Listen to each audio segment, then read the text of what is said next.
عمران خان کے وکیل بابر آوان میڈیا سے گفتگو کر رہے ہیں۔ ساتھ ہی میں یہ بھی کہنا چاہتا ہوں کہ عمران خان کے خلاف سارے مقدمات جھوٹے ہیں، جو الزام تھے وہ سارے کے سارے جھوٹے ہیں، حکمران ہی جھوٹے ہیں۔ جھوٹوں کی جو کوئین ہے وہ کوئین آف انگلینڈ کے مرنے کے بعد اب لندن میں پہنچی ہے۔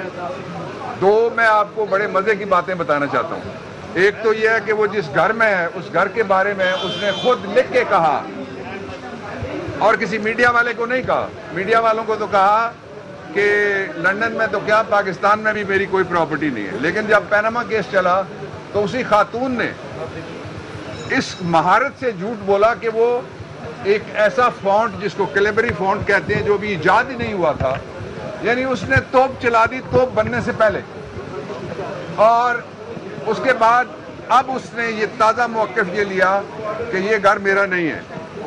تو مجھے امید ہے لندن کے صحافی اور وہاں بیرون ملک مقیم پاکستانی جہاں وہ باہر ہی نہیں نکل سکتے، وہ پاکستان میں نہیں باہر نکل سکتے، یہاں بیٹھ کے دھمکیاں دیتے ہیں فیض آباد سے چلو نا 15 کلومیٹر میرے ساتھ باہر نکل کے دکھاؤ، اٹک کا پل کراس کر کے دکھا دو نا ذرا، کوالے سے ذرا پرے چلتے ہیں، مری چلے چلو۔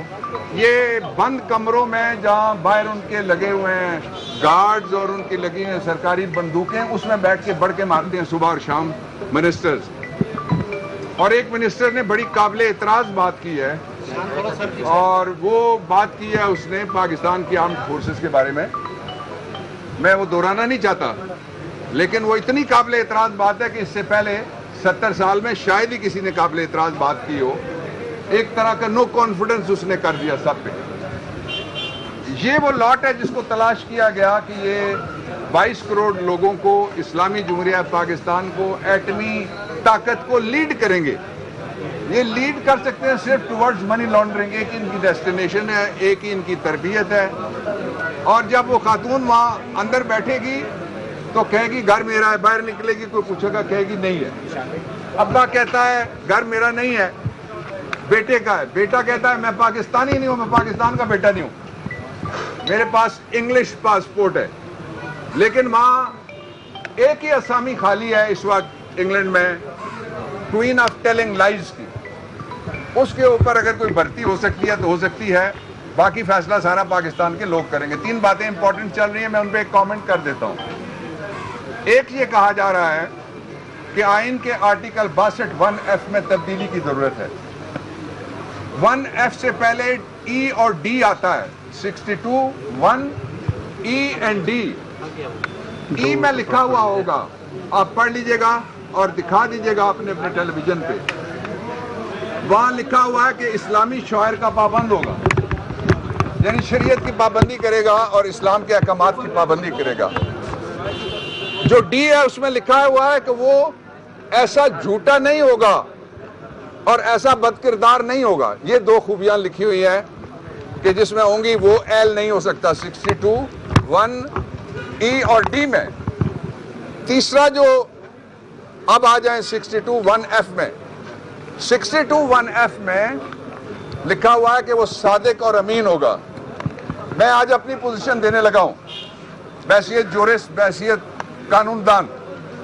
یہ پاکستان کے آئین کا جو بنیادی سٹرکچر ہے وہ شروع ہوتا ہے دیباچے سے، جس کو پریمبل کہتے ہیں۔ اس میں لکھا ہوا ہے کہ اس یونیورس پہ حکمرانی اللہ تعالیٰ کی ہے، اور پاکستان میں اللہ تعالیٰ کی حکمرانی کے مطابق ہم ریاست چلانے کی کوشش کریں گے۔ تو یہ 2 اسلامی دفعات ٹھیک ہے، ایک کیوں غلط ہے؟ اس کا سبب یہ ہے کہ 2018 میں ایک فیصلہ آیا، سمیع اللہ بلوچ کا کیس ہے بلوچستان سے، اور اس میں 2 سیاستدان نااہل ہو گئے۔ اب اگر ان کے لیے کوئی تیاری ہے تو وہ جمعہ جنج کے ساتھ نہیں جا سکے گا ان دونوں میں سے کوئی بھی۔ اس کا سبب یہ ہے کہ اگر تبدیلی لانی ہے تو وہ تبدیلی ہوگی 2/3 اکثریت سے قومی اسمبلی میں علیحدہ، 2/3 اکثریت سینٹ میں علیحدہ، 2/3 اکثریت، اور اس کے ساتھ 238 آرٹیکل پڑھ لیں، 239 پڑھ لیں۔ وہ بڑی لمبی سفر ہے۔ انشاءاللہ العزیز آئین میں اگر کوئی تبدیلی کر سکتا ہے تو وہ پاکستان میں ایک ہی شخص ہے، عمران خان۔ انشاءاللہ ہم 2/3 میجورٹی کے ساتھ آ رہے ہیں۔ اس پارلیمنٹ کو ہم پاکستان کی نمائندہ پارلیمنٹ نہیں سمجھتے۔ یہ پارلیمنٹ چوری سے آئی ہے، ڈاکے سے آئی ہے، رات کو آئی ہے، سائفر سے آئی ہے، ابھی آتے ہوئے میں عمران خان بات کر رہے تھے, 3 باتیں جو انہوں نے تسلیم کی ہیں وہ میں آپ کے سامنے رکھتا ہوں جو امپورٹنٹ تسلیم کر گئے. یہ جو queen of telling lies now in England ہے, انہوں نے کہا کہ سائفر تو ہے ہی نہیں, اور اس کے شوباز چچا نے کہا کہ ایسے ہی کاغذ لہرا دیا ہے. اب وہ دونوں کہتے ہیں سائفر ہے, امریکہ سے آیا. دوسری بات یہ مانے, اور تیسری بات یہ مانے کہ وہ سائفر اس میں لکھا ہوا کیا تھا, یہ بھی مان گئے سارا. اس لیے کہ اس گورنمنٹ کے آنے کے بعد 2 دفعہ جو نیشنل سیکیورٹی کمیٹی ہے پاکستان کی, جس میں فوج بھی ہے, جس میں سارے ادارے ہیں, باقی انٹیلیجنس آپریٹرز ہے پورا پاکستان کا, civilian as well as the military, سب نے بیٹھ کے کہا کہ سائفر ہے, نمبر 1. نمبر 2, سب نے کہا اس میں لینگویج ان اپروپریٹ ہے.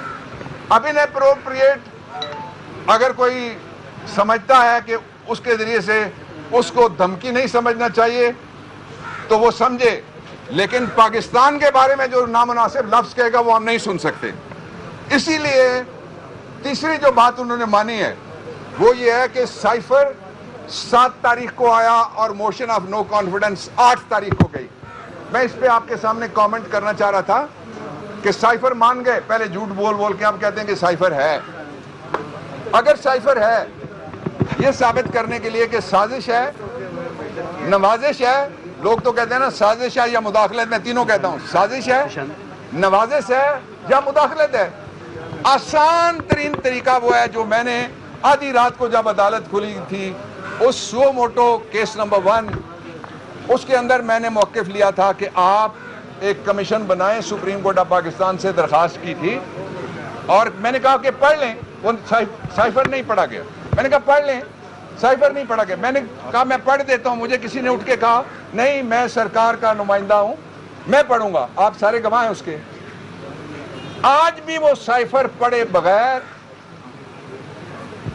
کوئی بھی اگر کہتا ہے کہ سازش نہیں ہوئی, کوئی بھی اگر کہتا ہے نوازش نہیں ہوئی, کوئی بھی کہتا ہے ریجیم چینج نہیں ہوئی, تو وہ اپنی آنکھ پہ انگلی رکھ کے کہتا ہے سورج نہیں نکلا ہوا. سورج ہے بھائی, ادھر ہی ہے سورج.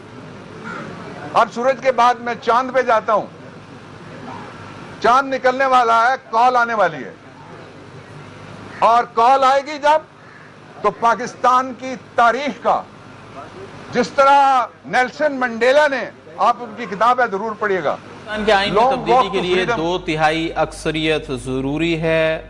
عمران خان کے وکیل بابر آوان میڈیا سے گفتگو کر رہے تھے.